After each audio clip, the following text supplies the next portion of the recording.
अस्सलाम वालेकुम जी, मैं हूं मुदस्सिर शरीफ। आज 8 फरवरी 2025 और हफ्ते का दिन है। 8 फरवरी की तारीख जो है पाकिस्तान की सियासत में एक इंतहाई अहमियत के हामिल दिन है। और इस हवाले से अगर आपके साथ डिस्कस करें तो 8 फरवरी 2024 मुल्क भर में आम इंतखाबात हुए, जिसके नतीजे में पाकिस्तान मुस्लिम लीग नवाज़ ने एक मखलूत हुकूमत जो है बनाई है। इस हवाले से पाकिस्तान तहरीक इंसाफ का ये मौक़िफ़ था कि उनकी जमात ने सबसे ज़्यादा नशिस्तें जो हैं 170 से ज़ायद नशिस्तें जो हैं इस इलेक्शन में हासिल की हैं, और जिनको धांधली के ज़रिए जो है उनको हरवाया गया है। और फॉर्म 45 और फॉर्म 47 की एक बहस जो है इस सारे साल के दौरान जो है चलती रही। 8 फरवरी 2024 से लेके 8 फरवरी अगर 2025 की बात की जाए तो इस एक साल के दौरान ये बहस मुसलसल ज़ेर बहस रही है। इस हवाले से अगर आपके साथ डिस्कस करें तो उस वक्त जो है पार्टी पोजीशन जो वजूद में आई थी वो ये थी कि पाकिस्तान तहरीक इंसाफ के जो आज़ाद उम्मीदवार थे उनकी तादाद अगर बताई जाए तो 93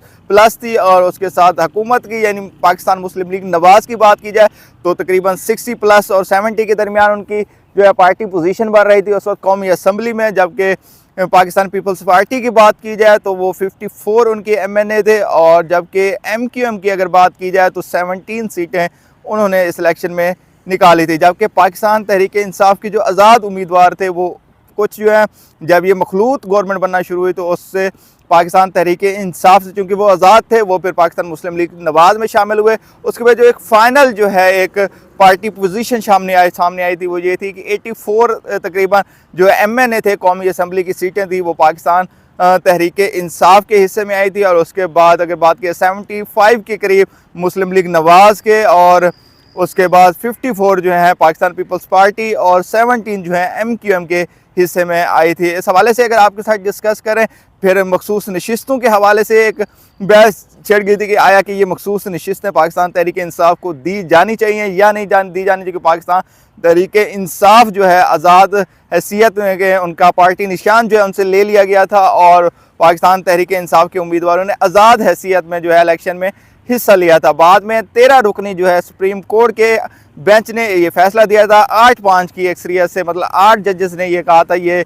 जो 77 जो है मखसूस नशिस्तें जिनमें से 22 कौमी असम्बली की हैं और 55 जो है सूबाई असम्बलियों की, वो पाकिस्तान तहरीक इंसाफ उन पर हक रखती है और वो पाकिस्तान तहरीक इंसाफ को दी जानी चाहिए थी। जो जिसके बाद जो पार्टी पोजीशन बनी वो तकरीबन पाकिस्तान तहरीक इंसाफ की, जिसके बाद जो है इलेक्शन कमीशन ने बुनियादी तौर पर ये इनकार कर दिया था कि उन्होंने पाकिस्तान तहरीक इंसाफ को ये मखसूस नशिस्तें ना देने का फैसला किया था। हालांकि सुप्रीम कोर्ट ने ये वाज़ेह तौर पर कहा था कि ये जो मखसूस नशिस्तें हैं पाकिस्तान तहरीक इंसाफ इनकी हकदार है। अगर उस हवाले से बात की जाए तो 107 से ज़ायद जो है नशिस्तें कौमी असम्बली में पाकिस्तान तहरीक इंसाफ की बनती है, और सिंगल मेजॉरिटी भी पाकिस्तान तहरीक इंसाफ की बनती है। उसके बाद 106 या 105 जो है पाकिस्तान मुस्लिम लीग नवाज़ की बनती है। फिर 75 के करीब मखसूस नशिस्तों को मिलाकर पाकिस्तान पीपल्स पार्टी की बनती है तादाद। उसके बाद 22 जो है मुत्तहिदा कौमी मूवमेंट की जो है तादाद बनी थी। और उसके बाद जो ये हुकूमत वजूद में आई थी, मखलूत हुकूमत वजूद में आई, इस पूरे साल में इस हुकूमत के क्या कारनामे रहे हैं वो आपके साथ डिस्कस करते हैं। सबसे पहले अगर खबर की तरफ आएँ तो 26वीं आइनी तरमीम जो है वो इस हुकूमत ने पास की है, जिसके नतीजे में आइनी बेंच बनाया गया सुप्रीम कोर्ट का। सुप्रीम कोर्ट के इख्तियारात में तकसीम की अगर बात की जाए वो इस 26वीं आइनी तरमीम के नतीजे में वजूद में है। उसके बाद जजेस की तादाद के हवाले से सुप्रीम कोर्ट या हाई कोर्ट के जजेस की तादाद को इंक्रीज़ कर दिया गया था। फिर उसके बाद आर्मी चीफ़, नेवल चीफ़ और एयर चीफ़ जो हैं उनकी मुद्दत मुलाजमत को भी 3 साल से बढ़ाकर 5 साल कर दिया गया था। और उसके साथ साथ अगर बात की जाए तो इस सारे अरसे के दौरान अभी की अगर बात करें तो पीका तरमीमी बिल जो है वो इस हुकूमत ने मंजूर कराया है। उसके साथ इसके दरमियान में हुकूमत और पाकिस्तान तहरीक इंसाफ के दरमियान मुज़ाकरात का जो एक सिलसिला है वो भी एक चला, और इसके 3 इजलास भी हुए जो कि बेनतीजा ख़त्म हुआ, और पाकिस्तान तहरीक इंसाफ की जानिब से बाद में इस जो है मुज़ाकरात को बुनियादी तौर पर ख़त्म कर दिया गया। और उस हवाले से अगर बात करें तो उस सब में और पाकिस्तान तहरीक इंसाफ एहतजाज भी करती रही, और उस सब में अगर बात की जाए 24 नवंबर से लेकर 27 नवंबर तक जो डी चौक में जो वो सारी सूरत हाल हुई, और वो भी इस सारे एक साल के दौरान हुई। ये सारा कुछ बुनियादी तौर पे जो पाकिस्तान तहरीक इंसाफ कर रही थी वो हुकूमत के ख़िलाफ़ इसलिए कर रही थी कि उनके नज़दीक ये धांधली ज़दा हुकूमत है और उनके मैंडेट को चोरी किया गया है बुनियादी तौर पर, और ये फार्म 47 की हुकूमत है। इस हवाले से अपडेट जो है क्या है, इस साल जो है पाकिस्तान तहरीक इंसाफ जो है यौम सियाह के तौर पे 8 फरवरी को मना रही है, और मुल्क भर में एहतजाज और उसके साथ सवाबी में बुनियादी तौर पर KPK में जलसा भी करने जा रही है। और इस हवाले से पाकिस्तान तहरीक इंसाफ की जानिब से मीनार पाकिस्तान में जलसा करने की इजाज़त तलब की गई थी लाहौर कमिश्नर से, मतलब लाहौर अथॉरिटीज़ से, और जिसकी इजाज़त नहीं दी गई क्योंकि सिक्योरिटी वजूहात की बुनियाद पर यहाँ पे लाहौर में जलसा करने की इजाज़त पाकिस्तान तहरीक इंसाफ को नहीं दी गई, क्योंकि आज 8 फरवरी है और 8 फरवरी में पाकिस्तान में ट्राई नेशन सीरीज़ जो है उसका आगाज़ होना था, और पाकिस्तान और न्यूजीलैंड का मैच था, और उसके अलावा एक और इवेंट भी था जिसकी वजह से पाकिस्तान तहरीक इंसाफ को यहाँ पे लाहौर में मीनार पाकिस्तान में सिक्योरिटी वजूहात की बुनियाद पर जलसा करने की इजाज़त नहीं दी गई। और इस हवाले से अपडेट आपके साथ अगर शेयर करें, जो सवाबी में पाकिस्तान तहरीक इंसाफ जलसा करने जा रही और मुल्क की एहतजाज जो है उसकी क्या स्ट्रेटजी है वो आपके साथ डिस्कस करते हैं। 8 फरवरी के इंतखाबात को 1 साल पाकिस्तान तहरीक इंसाफ का यौम सियाह, सवाबी में जलसा और मुल्क गिर एहतजाज। इस्लामाबाद, पंजाब और बलोचिस्तान में दफ़ा 144 जो है नाफिज कर दी गई है। 8 फरवरी के इंतखाबात को 1 साल मुकम्मल होने पर पाकिस्तान तहरीक इंसाफ आज यौम सियाह मना रही है, जबकि खैबर पख्तूनख्वा के ज़िला सवाबी में जलसे के अलावा कारकुनान को मुल्क गिर एहतजाज की कॉल भी दी गई है। इस हवाले से अगर आपके साथ डिस्कस करें, जबकि दूसरी जानब की बात की जाए, तहरीक इंसाफ के जनरल सेक्रेटरी सलमान अकरम राजा ने कहा 8 फरवरी को होने वाले एहतजाज में इंतशार और टकराव का जो है इरादा नहीं है। याद रहे PTI का इल्ज़ाम है गुज़श्ता साल 8 फरवरी को होने वाले इंतखाबात में इनका मैंडेट जो है चोरी किया गया था, और पार्टी ने इसके खिलाफ हफ्ते को यौम सियाह मनाने का ऐलान किया है, यानी 8 फरवरी के हवाले से। जबकि दूसरी जानब हुकूमत का अगर बात करें तो हुकूमत का ये है कि ये एक साल जो है पाकिस्तान के लिए बड़ा खुशहाल रहा है। खासतौर मईशत के हवाले से पाकिस्तान ने डिफ़ॉल्ट होने से बचाया इस हुकूमत ने, तो ये सारी चीज़ें हैं जो हुकूमत की जानिब से दूसरी जानिब कही जा रही हैं। और वाज़ेह है कि तहरीक इंसाफ ने 8 फरवरी को लाहौर में मीनार पाकिस्तान पर जलसे के लिए दरख्वास्त दी थी, इस पर हम डिस्कस कर चुके हैं। और जुमेरात को साबिक वज़ीर आज़म और बानी PTI इमरान खान ने आइडियालॉजी में वकला और मीडिया से गुफ्तगू करते हुए कहा था पाकिस्तानी कौम जो है 8 फरवरी को पूरे मुल्क में निकले और अपना एहतजाज रिकॉर्ड करवाए। इस हवाले से भी डिस्कस कर चुके हैं। जुमे को मीडिया से गुफ्तगू करते हुए PTI के रहनुमा सलमान अकरम राजा ने कहा था कल यानी आज हफ्ते को सवाबी में जलसा होगा, जबकि तहसील और यूनियन कौंसिल की सतह पर एहतजाज किया जाएगा, और इंतशार और टकराव की सियासत का इस वक्त यानी उस तरह की मतलब जलसे जुलूस करने का नहीं इस वक्त कोई फ़ैसला हुआ है। उनका कहना है कि अब हर साल यौम सियाह मनाया जाएगा और 8 फरवरी को सवाबी में जलसा भी किया जाएगा। और पंजाब में पार्टी की चीफ ऑर्गेनाइज़र आलिया हमजा का कहना था वज़ीर आज़म इमरान खान की हिदायत के मुताबिक शुमाली पंजाब के 10 अजला से कारकुनान की बड़ी तादाद सवाबी जलसे में शिरकत करेगी, जबकि बाकी इलाकों में मकामी सतह पर एहतजाज जो है रिकॉर्ड कराया जाएगा। इस्लामाबाद पुलिस ने भी इस हवाले से कहा है, जबकि वफाकी हुकूमत की अगर बात की जाए तो इस्लामाबाद और पंजाब में दफ़ा 144 नाफिज कर दी गई है, और हर किस्म के सियासी एहतजाज, जलसे जुलूस, रैलियों और धरनों पर पाबंदी आयद कर दी गई। इसकी क्या वजूहत हैं वो आपके साथ डिस्कस करें। सिक्योरिटी वजूहत की बुनियाद पर एक तो पाकिस्तान और न्यूजीलैंड का मैच है आज, और कुछ दीगर वजूहत की बुनियाद पर ये जो है फैसला किया है। जबकि इस्लामाबाद पुलिस का भी इस हवाले से मौक़िफ़ है, क्योंकि हमेशा जब भी जलसे होते हैं तो हर सियासी जमात की कोशिश होती है वो D चौकी यानी इस्लामाबाद की तरफ जाए, तो इस हवाले से इस्लामाबाद पुलिस ने मुमकिन एहतजाज मुजाहरों से निपटने के लिए तैयारी कर ली गई। उनका कहना था inspector general of Islamabad police Ali Nasir Rizvi की ज़ेर क़ियादत कल आला सतही इजलास में PTI की मकामी क़ियादत और कारकुनान के खिलाफ क्रैक डाउन करने का फैसला किया गया, ये उनकी जानिब से कहा गया है। और IG इस्लामाबाद का कहना है किसी भी सूरत में इस्लामाबाद में एहतजाज करने की इजाज़त नहीं दी जाएगी। जबकि पाकिस्तान तहरीक इंसाफ के बानी रहनुमा इमरान खान ने, जबकि दूसरी ये तो थी जलसे के हवाले से अपडेट, और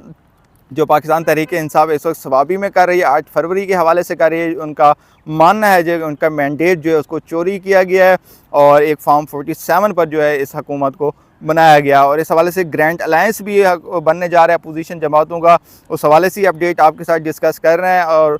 दूसरी खबर की जानिब अगर बढ़ें तो इमरान खान के ख़त के हवाले से हमने आपके साथ डिस्कस किया। पहला ख़त जो उन्हें ओपन लेटर जो chief of army staff Asim Munir को लिखा था, और उसके बाद वहाँ से जवाब भी आया था, और जबकि आज जो है दोबारा से इमरान खान की जानिब से दूसरा ओपन लेटर जो है वो चीफ ऑफ आर्मी स्टाफ को लिखा गया है। और ये ख़त जो है दोबारा से उनके सोशल मीडिया प्लेटफॉर्म ये एक्स पर शेयर भी किया गया है। इस हवाले से क्या तफसीलात हैं, उन्होंने आज के ख़त में क्या डिस्कशन किए, वो आपके साथ डिस्कस करते हैं। पाकिस्तान तहरीक इंसाफ के बानी रहनुमा इमरान खान ने पाक फ़ौज के सरबराह को एक बार फिर ओपन लेटर लिखकर फ़ौज और अवाम में बढ़ती हुई दूरियों को कम करने की दरख्वास्त की है और कहा है कि फ़ौज अपनी आइनी हदूद में वापस चली जाए, मतलब सियासत में उनका जो किरदार है उसको ख़त्म करे। ये ख़त इमरान खान के सोशल मीडिया अकाउंट पर जारी किया गया। इस मतलब ओपन लेटर में इमरान खान ने लिखा है कि मैंने मुल्क और कौम की बेहतरी की खातिर नेक नीयती से आर्मी चीफ़ के नाम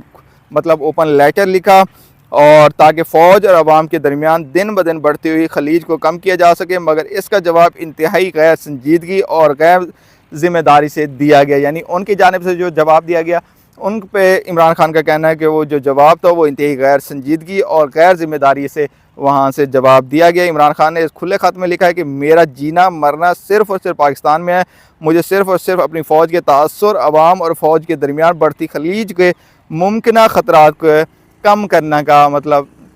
इरादा है बुनियादी तौर, जिसकी वजह से मैंने ये ख़त लिखा है। मैंने जिन 6 नुकात की यानी पहले ख़त में जिन 6 नुकात की निशानदेही की है उन पर अगर अवामी राय ली जाए तो 90% अवाम इन नुकात की क्या करेगी, हिमायत करेगी। इमरान खान की जानिब से 6 नुकात की निशानदेही की गई है। इनमें मुबैना तौर पर इलेक्शन में धांधली और नतायज में तब्दीली, 26वीं आइनी तरमीम, मनपसंद जजेस की भर्तियाँ, ये 26वीं आइनी तरमीम के हवाले से जो हमने ऊपर आपके साथ डिस्कस किया, पीका का इतलाक़ है, पीका तरमीमी बिल जो है उस हवाले से उनका कहना था सियासी अदम इस्तेहकाम से मुल्क की मईशत की तबाही और रियासती इदारों को अपने फ़राइज़ छोड़कर सियासी इंजीनियरिंग और सियासी इंतखाब में शामिल करना शामिल है। ये वो 6 पॉइंट्स है जो पहले ख़त में इमरान खान की जानिब से आर्मी चीफ को जो ख़त लिखा गया था उसमें ये 6 पॉइंट जो हैं डिस्कस किए गए थे। इमरान खान के ख़त में कहा गया कि दहशतगर्दी के ख़िलाफ़ जंग में कामयाबी के लिए ज़रूरी है कि कौम फ़ौज के पीछे खड़ी हो, और उन्होंने आर्मी चीफ को मुखातिब करते हुए कहना था कि फ़ौज को अपनी आइनी हदूद में वापस जाना होगा, सियासत से खुद को अलहदा करना और अपनी मुतय्यन करना जिम्मेदारियाँ पूरी करने के, वरना यही बढ़ती खलीज कौमी सलामती के इस्लाम में फॉल्ट लाइन्स बन जाएगी। खात में मज़ीद कहा गया कि 9 मई और 26 नवंबर को हमारी नहते जमहूरियत पसंद कारकुनान पर जुल्म व तशद्दुद की इंतहा कर दी गई, पुरअमन शहरियों पर सीधी गोलियां चलाई गई, सियासी इंतकाम की आड़ में 3 साल में लाखों शहरियों के घरों पर छापे मारे गए, हमारे 20,000 से ज़्यादा वर्कर और सपोर्टर्स को गिरफ्तार। जब पाकिस्तान तहरीक इंसाफ हुकूमत के दरमियान मुज़ाकरात हो रहे थे उसमें जो 2 मुतालबात पाकिस्तान तहरीक इंसाफ की जानिब से रखे गए उनमें से एक जो है तमाम अंडर 12 सियासी कैदियों की रिहाई थी बाशमूल इमरान खान के, और दूसरी अगर बात की जाए तो 9 मई और 26 नवंबर के हवाले से जो डी चौक के में हुआ उस हवाले से जो है अदालती कमीशन का बनना था, और अदालती कमीशन चूँकि नहीं बना उस वजह से पाकिस्तान तहरीक इंसाफ की जानिब से ये मुज़ाकरात जो हैं ख़त्म कर दिए गए थे। उनका मज़ीद कहना था मेरी अहलिया डॉक्टर यास्मीन राशिद, मेरी दोनों बहनों समय सैकड़ों ख़वातीन को बेजा पाबंद सलाह से रखा गया। हमारे दीन का हुक्म तो ये है कि जंगी हालात में दुश्मन की औरतों और बच्चों से भी बदसलूकी ना की जाए। ये सब हमारी रिवायत की मुनाफी है और इसकी वजह से अवाम में फ़ौज के ख़िलाफ़ नफ़रत बहुत हद तक बढ़ गई, जिसका सद्देबाब बर वक्त हो जाए तो ये फ़ौज और मुल्क दोनों के हक़ में बेहतर है, वरना इस सबसे नाकाबिल तलाफ़ी खसारा उठाना पड़ सकता है। ये उनका कहना था। उसके बाद उन्होंने पीका जैसे कानून के ज़रिए सोशल मीडिया और इंटरनेट पर भी पाबंदी कदगन लगाई गई है उनका कहना था, और इस सब की वजह से पाकिस्तान GSP+ स्टेटस भी ख़तरे में, ये लास्ट उसमें भी ख़त में भी उन्होंने डिस्कस किया था, और सियासी अदम इस्तेहकाम की वजह से मईशत का बुरा हाल है उस हवाले से भी उन्होंने डिस्कस किया। याद रहे कि इमरान खान के दूसरे ओपन लेटर का मतलब लगभग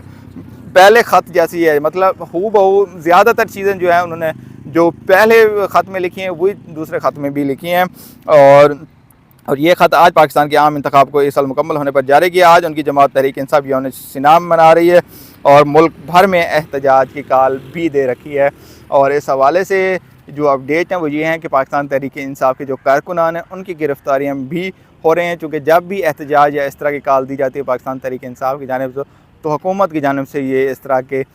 गिरफ़्तारियाँ जो हैं वो मामूल सी बात है। और इस हवाले से अगर बात की जाए तीसरी खबर की अगर बात की जाए तो सुप्रीम कोर्ट में जजेस तैनाती के मामले पर सुप्रीम कोर्ट के 4 जजेस ने चीफ जस्टिस ऑफ पाकिस्तान को ख़त लिखा है, और इस हवाले से पहले भी जो ट्रांसफ़र हुआ है 3 जजेस का, जो कि सिंध हाई कोर्ट से और बलूचिस्तान हाई कोर्ट से और लाहौर हाई कोर्ट से, जो 3 जजेस को इस्लामाबाद हाई कोर्ट में ट्रांसफ़र किया गया उस हवाले से भी जजेस ने ख़त लिखा था, और अब भी दोबारा से चूँकि सुप्रीम कोर्ट में जजेस की तैनाती होने जा रही है तो इस हवाले से 4 जजेस ने ये जो है चीफ ऑफ मतलब जो सुप्रीम कोर्ट के जस्टिस हैं और चीफ़ जस्टिस हैं उनको ख़त लिखा है। इस ख़त की क्या तफ़सीलात हैं वो आपके साथ डिस्कस करते हैं। और ये ख़त जस्टिस मंसूर अली शाह, जिन 4 लोगों ने लिखा उनमें justice Mansoor Ali Shah, justice Munib Akhtar, justice Ayesha Malik और जस्टिस अतहर मिनल्ला की जानिब से ये याहिया अफरीदी जो हैं चीफ जस्टिस ऑफ पाकिस्तान, उनको ये ख़त लिखा गया है। ख़त में 10 फरवरी के जुडिशल कमीशन के इजलास को मुअक्खर करने का मुतालबा किया गया और कहा गया कि 26वीं आइनी तरमीम केस में आइनी बेंच फुल कोर्ट का कह सकता है। मतलब इस वक्त जो है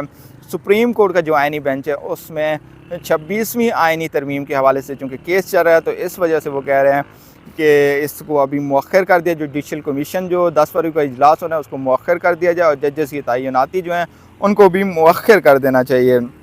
ख़त में कहा गया कि नए जजेस तो फुल कोर्ट कौन सी होगी ये तनाज़ा बने। मतलब नए जजेस आए हैं तो इससे सवालिया निशान ये बनेगा कि फुल कोर्ट कैसे बनेगी। मतलब पहले वाले जो जजेस जितने हैं उन पे मुश्तमिल फुल कोर्ट बनेगी या नए जजेस जो शामिल हैं उन पे मुश्तमिल एक फुल कोर्ट बनेगा, इस हवाले से उनका कहना था। तो इस्लामाबाद हाई कोर्ट में 3 जजेस ट्रांसफ़र हुए तो आइन के मुताबिक नए जजेस का इस्लामाबाद हाई कोर्ट में दोबारा हलफ लाजिम बनता, लेकिन वहाँ पे उनको हलफ जो है उन्होंने नहीं उठाया और पहले जो उन्होंने हलफ उठाया था उसी के मुताबिक जो है वो वहाँ से काम उन्होंने शुरू कर दिया। ख़त के मुताबिक हलफ के बगैर उन जजेस का जज मशकूक हो जाता है, जजेस होना मशकूक हो जाता है। उसके बाद Islamabad high court seniority list भी बदली जा चुकी है। इसकी वजह से अगर वो नए सिरे से जो है इस्लामाबाद हाई कोर्ट में आके हलफ लेते तो उनकी सीनियरिटी उस हिसाब से होती, क्योंकि अब वो पहले से मौजूद हैं तो वहाँ पे सीनियरिटी लिस्ट में भी तब्दीली आ चुकी है। ख़त लिखने वाले जजेस का मौक़िफ़ है मौजूदा हालात में जजेस लाने से कोर्ट पैकिंग का तासुर मिलेगा। पूछना चाहते हैं कि अदालत को इस सूरत हाल में क्यों डाला जाए। ये भी सवाल उठाया कि किसके एजेंडे और मफाद पर अदालत के सूरत हाल से दो चार किया जाए। ख़त में मुतालबा किया कि 26वीं तरमीम के फ़ैसले तक जजेस तयनाती मुअक्खर की जाए। जो 26वीं तरमीम के हवाले से सुप्रीम कोर्ट के आइनी बेंच में इस वक्त इसकी समाअतें जारी हैं, उस हवाले से वो कह रहे हैं कम अज़ कम आइनी बेंच से फुल कोर्ट की दरख्वास्त पर फैसले तक तयनाती मुअक्खर की जाए। ख़त में ये नुकता भी उठाया कि आइनी बेंच अगर फुल कोर्ट की दरखास्तें मंजूर करता है फुल कोर्ट तश्कील कौन देगा। ख़त के मतन में ये सवाल भी शामिल किया अगर फुल कोर्ट बनती है तो क्या इसमें तरमीम के तहत आने वाले जजेस भी शामिल है, यानी अगर फुल कोर्ट बनाई जाती है जो तरमीम के बाद जजेस शामिल होंगे क्या वो भी उसमें शामिल होंगे या नहीं होंगे, ये एक सवाल या निशान है। तो ख़त में अगर नए जजेस शामिल ना हुए तो फिर सवाल उठेगा तश्कील करता बेंच फुल कोर्ट नहीं है। उनका ये कहना था अगर जो है पहले से मौजूद बेंच जो है वो अगर उस पर जो है फुल कोर्ट बनता है तो फिर ये भी सवाल उठ सकते हैं जो नए जजेस जो शामिल किए गए उनको ना शामिल किया गया तो ये फिर एक मामलात ख़राब हो जाएंगे। ख़त में अगर मज़ीद कहा गया अगर मौजूदा आइनी बेंच ने ही केस सुना तो इस पर भी पहले ही अवामी एतमाद मुतज़लज़ल है। अवाम को मौजूदा हालात में कोर्ट पैकिंग का तासुर मिल रहा है। जानना चाहते हैं कि केस के एजेंडे और मफाद के हवाले की अदालत की तस्लील की जा रही है और इस हवाले से देखते हैं अब क्या मामला बनता है, क्योंकि 26वीं आइनी तरमीम के हवाले से केस भी सुप्रीम कोर्ट के आइनी बेंच जिसकी सरबराही जस्टिस अमीनुद्दीन ख़ान कर रहे हैं उनकी अदालत में लगा हुआ है और ये जो मामले चल रहे हैं जजेस के ट्रांसफ़र के हवाले से और सुप्रीम कोर्ट में जजेस की तयनाती के हवाले से देखते हैं इसके क्या नताइज निकलते हैं। और आज तक के लिए अपडेट फ़िल वक्त के लिए इतनी ही और मज़ीद ख़बरों और अपडेट्स के लिए देखते रहिए हमारे यूट्यूब चैनल को। इजाज़त दीजिए, अल्लाह हाफ़िज़।